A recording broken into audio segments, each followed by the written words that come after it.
Alors, Toto Wolff explique son échange houleux avec Hamilton. Après la colère, le directeur reconnaît les frustrations et veut les gérer. Donc, qu'est-ce qui s'est passé? Wolff a nié qu'il y a eu des frictions entre les deux, déclarant qu'il y avait une colère partagée au sein de l'équipe en raison des résultats cette année. C'est assez drôle comment c'est interprété. Il m'a crié dessus, je lui ai crié dessus, mais la raison d'un tel échange émotionnel était la même. Lewis et moi avons partagé la frustration que nous n'étions pas vraiment en mesure d'extraire la performance à quel point c'était ennuyeux. C'était le même point de vue et une pure colère pour chacun. Il n'y a pas de division entre nous, ou de blâme, ou quelque chose comme ça.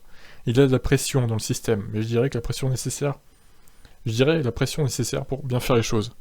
Personne dans l'équipe n'est sur le point de profiter de la situation en ce moment, et cette équipe, elle l'a fait dans le passé, a juste besoin de nous sortir de ce trou. Et oui, je pense que vous devez reconnaître que vous avez un certain degré de frustration plutôt que d'essayer de vous peindre une image trop optimiste, et vous devez définir les bonnes attentes. Je vous le dis, ce n'est pas une entreprise facile, ça n'a rien à voir avec le passé, car les 8 titres n'ont pour le moment aucune importance. Mais c'est simplement où nous en sommes en ce moment, et nous avons une direction, nous savons comment libérer le potentiel qui est dans la voiture, ce qui nous rapprochera beaucoup.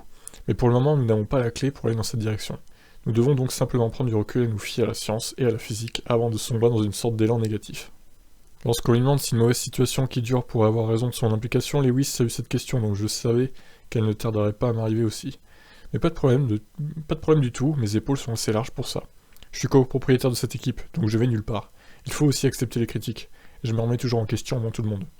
Pour la motivation, au niveau d'énergie, est-ce toujours amusant? J'ai répondu positivement à tout pour moi.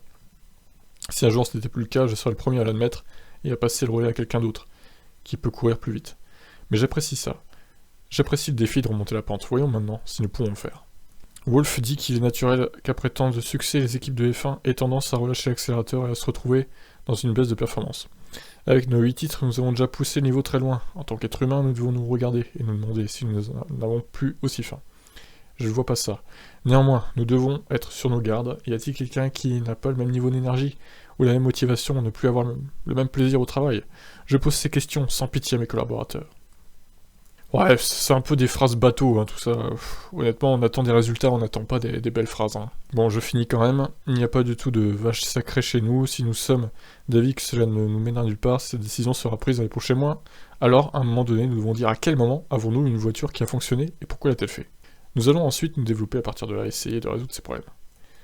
Mais moi, je pense qu'ils se sont trompés avec la philosophie de la W13, hein, comme ils marquent là.